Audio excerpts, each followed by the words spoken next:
Bismillah, alhamdulillah, salatu salam, rasulullah sallallahu alayhi wa sallam. Assalamu alaikum wa rahmatullahi wa barakatuh. My name is Tariq Khalid. I'd like to welcome to our program here at Sharjah Media Corporation. Doing good, and we hope by Allah's mercy and grace that all the believers are being blessed and feeling the good that only Allah can give us in this world, and of course that which will be most beneficial for us in the hereafter. And those who are still on the path to finding the truth, that Allah will guide them to the truth, enlighten their hearts with the truth and the reality of what we all will face, whether we like it or we don't like it, and that is the fact that we have to return to Allah and that we have to account for our deeds and actions in this life, and none of us will escape that. Today we want to talk a little bit about good and evil. Generally we're always talking about good because we hear so much evil today, but the reason why we want to present it is because I've met people who said they didn't know what was good and what was evil. They couldn't distinguish between these two things, which is very hard to believe. But at the same time, if we look at some of the acts that are being committed by people today, and of course those would have been committed historically, then we can find that there's a certain amount of truth in that.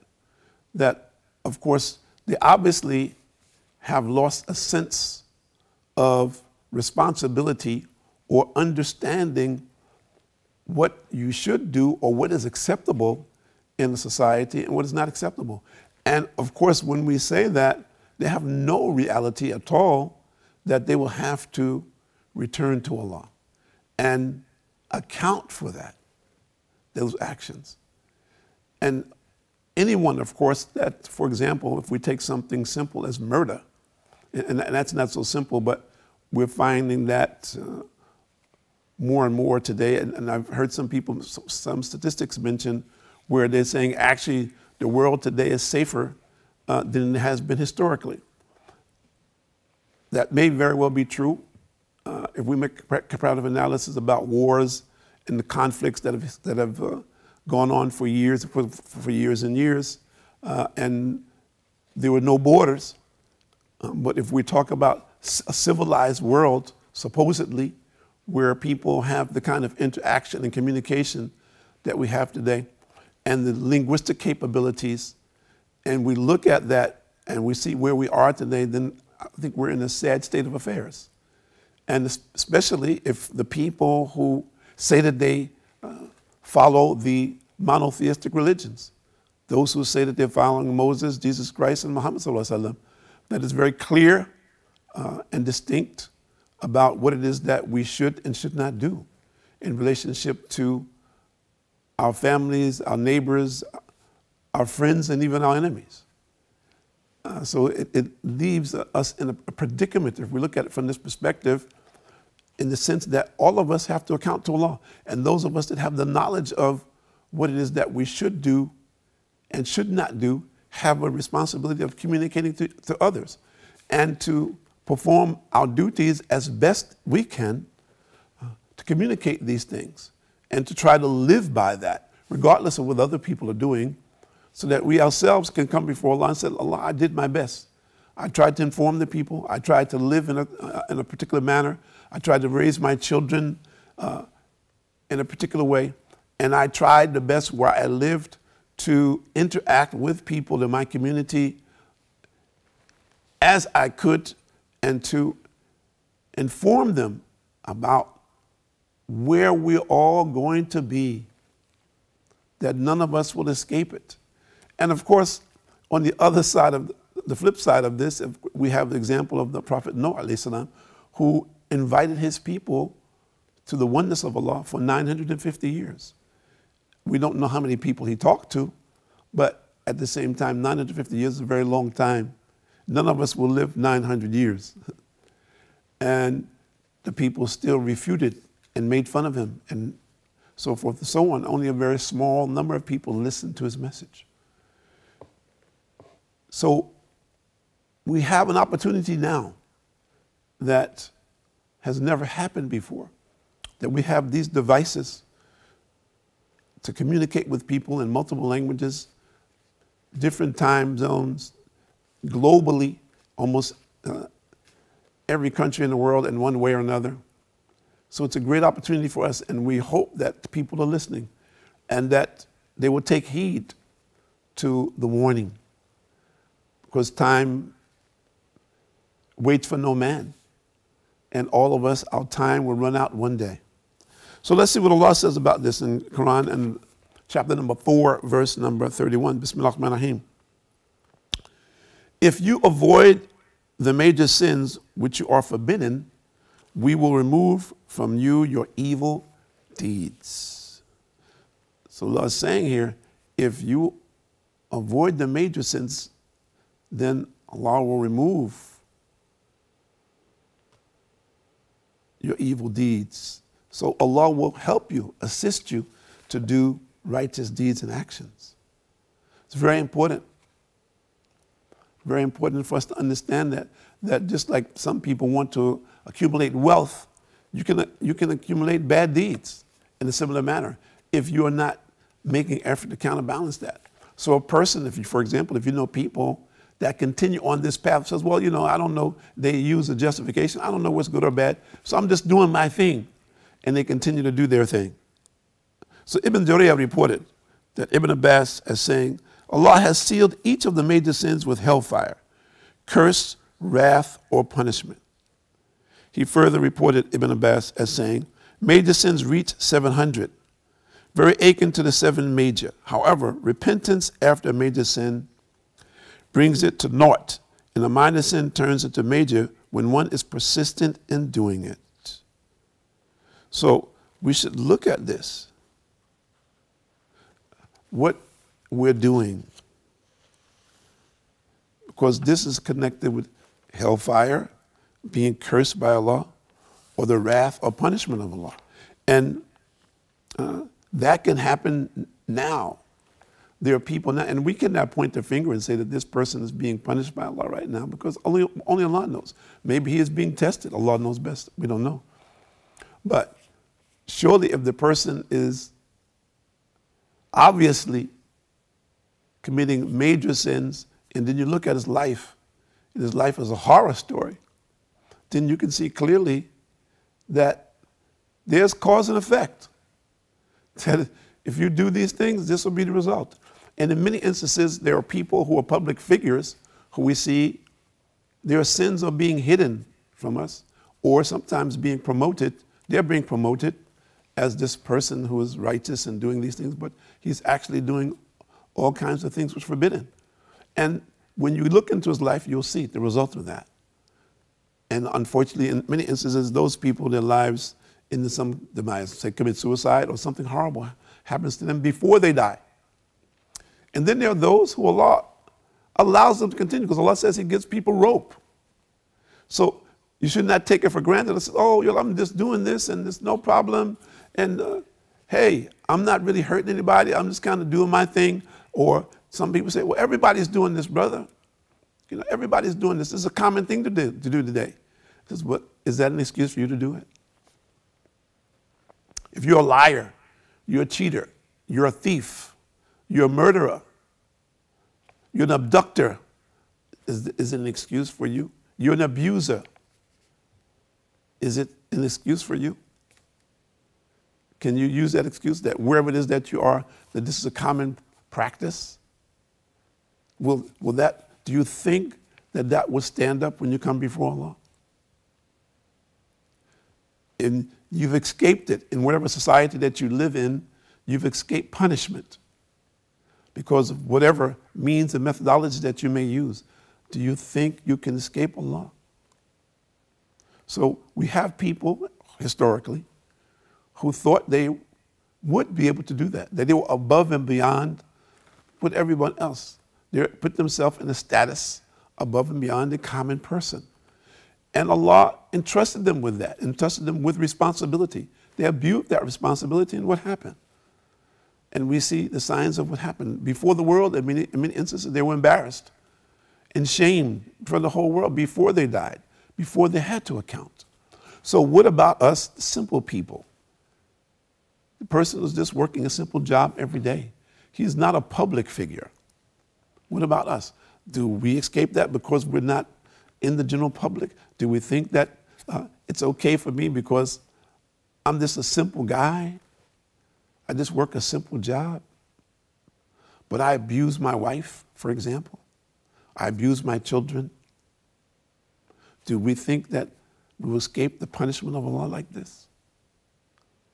We see so many people today who are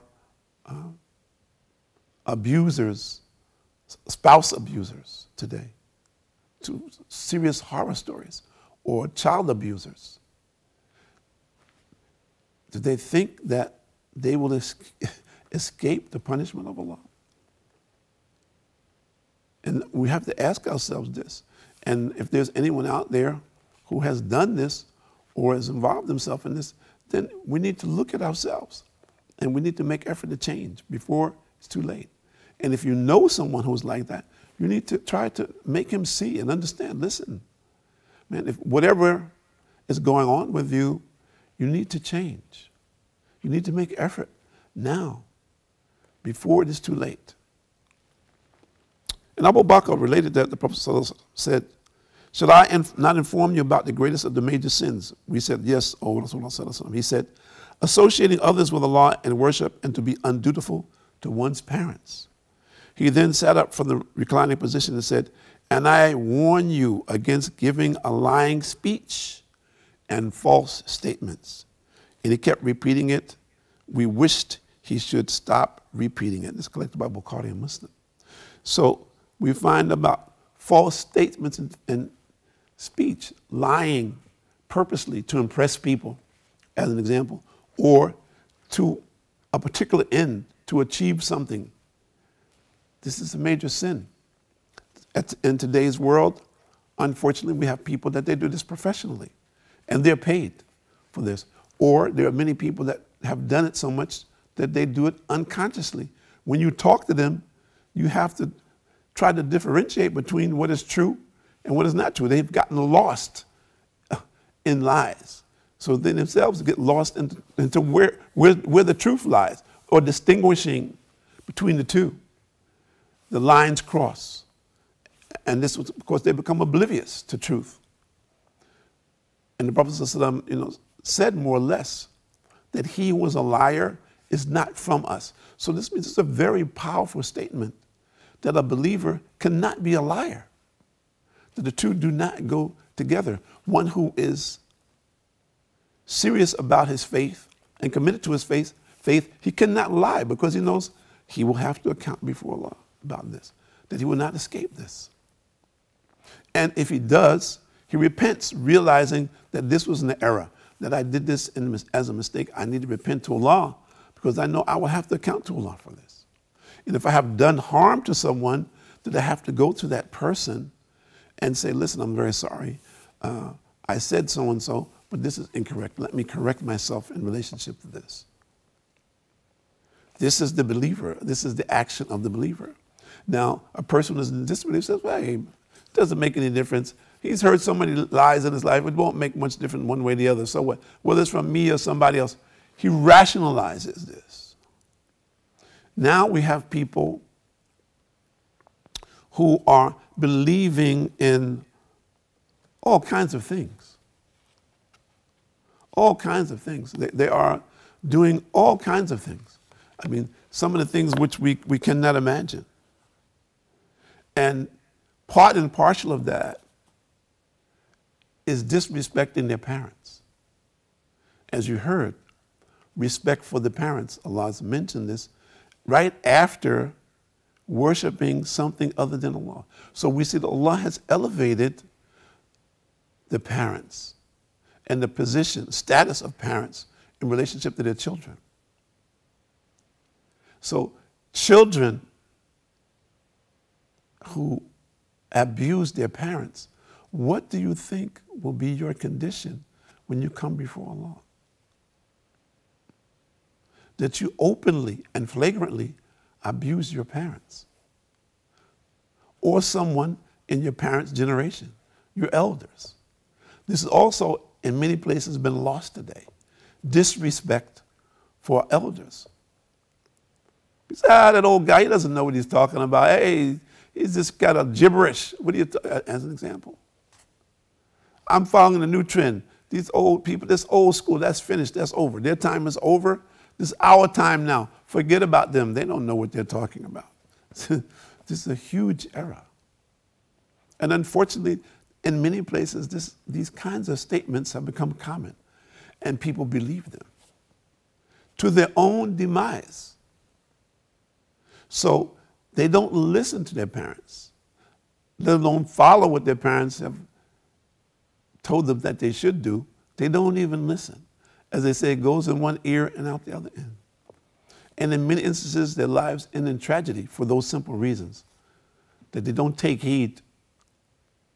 And in today's world, we find that there's more trust in the devices. If you ask a young person today, well, what do you think about such and such? Or if you needed information about this particular thing, where would you go? And they said, well, you know, I'll go to this app or this app or that app or that app, and they will give me the answer. Very rarely will you hear them say, well, I will sit with my parents. My parents have experience in this, or my parents will refer me to those who have experience in it, or we will research it and come to a conclusion. Today, very rarely do you see people using their parents as a reference for anything that they need to do in their life. And there might be some social things on one side. And in many instances, that is also said, well, my parents, they don't care. It's my own business. Who I marry, what my parents have to do with that? That's not their business. I choose who I want to marry. Why should I have to ask my mom about this girl? Or why should I ask my dad about this guy? Why? They don't know what I really like. And I can make my own choices. Unfortunately, we hear a lot of that today. In Surah number 27, verse number 89 and 90, Allah says, Bismillahirrahmanirrahim, if any do good, goodwill will accrue to them from it, and they will be secure from the terror of that day. And this is talking about the day of judgment. If any do evil, their faces will be thrown headlong into the fire. Do you receive a reward other than that which you earn by your deeds? So what is Allah saying to us? That what the old people used to say when I was young, you reap what you sow. And this is a statement that's related to sowing wheat. That what you put out is what you return. If you speak evil, then you should expect evil to come back to you. If you do evil deeds, expect evil deeds to come back to you. If you do good, expect there to be good. My name is Tariq Khalid. I'd like to thank you for joining us here at Sharjah Media Corporation on Doing Good, and we hope by Allah's mercy and grace that you've gotten some benefit from this program and you continue to watch us and to invite others to the truth. Assalamu alaikum wa rahmatullahi wa barakatuh.